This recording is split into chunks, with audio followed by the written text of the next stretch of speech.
Something was wrong. I just knew something was wrong. Pictures of a little girl. This will never go away. This will never be right. Whose childhood was anything but normal. It was an emotion-filled investigation. Now a young woman, she's searching for the pieces that make up the timeline of her life, missing for so many years. I'm Dr. Hibbert. So nice to meet you. It's not nice to meet you, sweetheart. From the doctor who treated her. Brandy, how are you, so kid? Nice to meet you. Oh, same here. Pleasure's all mine. How are you? Look at you. To the detective who took on her case. Brandy Zachary is trying to connect the dots. I really just want to know like everything I possibly can because I don't know really much about it. So, there was Brandy. Wow. Pictures taken at Riley Hospital in 1995 after Brandy was taken out of her home. I can't believe that was me. I'm nothing. And you actually weighed what a 4.5 or 5-month-old baby should have weighed when you were 2.5. Wow. That's how skinny you were. Just 14 pounds at 2 years, 7 months old. Once at Riley, she gained nearly 2 pounds in just 9 days.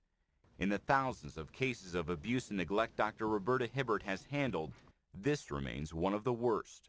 This is a very, very serious form of maltreatment. She was very seriously malnourished and very seriously neglected. And when you saw her for the first time, what went through your mind? A devotion to see the case to the end and hold those responsible for what brought her to that station in life. Those responsible were Brandy's parents, William Zachary and Deanna Walden, high school sweethearts who lived in this home on North Street in Crawfordsville.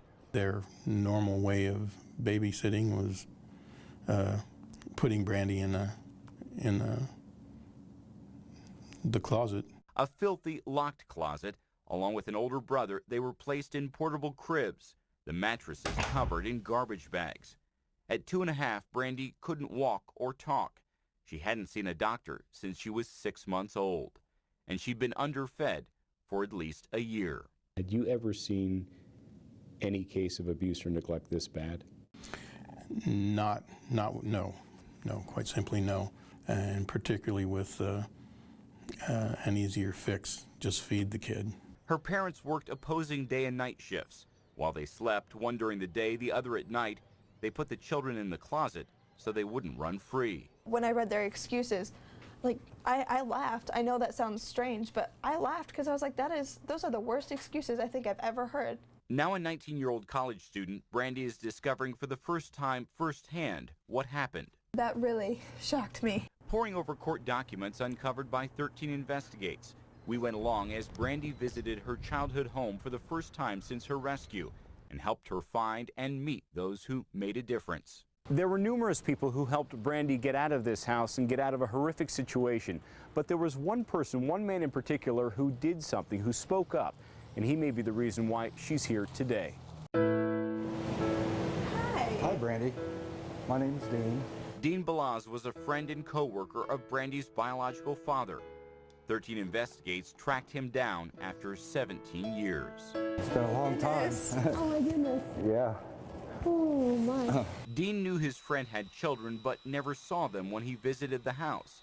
Excuses were given that the kids were always sleeping, but after demanding to see them, eventually Brandy was brought out. Skinny, horribly skinny. So he called authorities to report the neglect.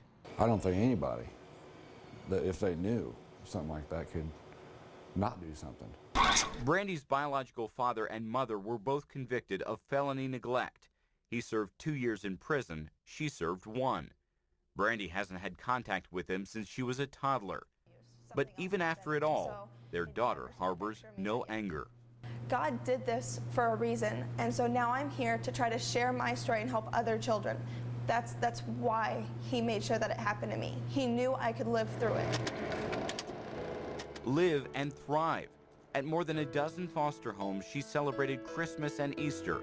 There were Halloween costumes, birthday parties, her first bicycle. She was adopted, gained a new last name, and positive attitude. After graduating high school with honors, she's now majoring in psychology, hoping to help children in need. I think there just needs to be more people out there like him that are willing to take that risk if they think something bad is going on. It means the world to me to meet you. Means what? Same here. So glad to meet you.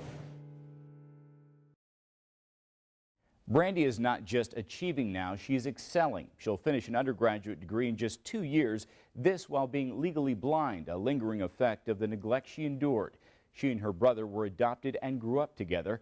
Reporting abuse can be done anonymously. If you have any hesitation about making that call, just think of Brandy.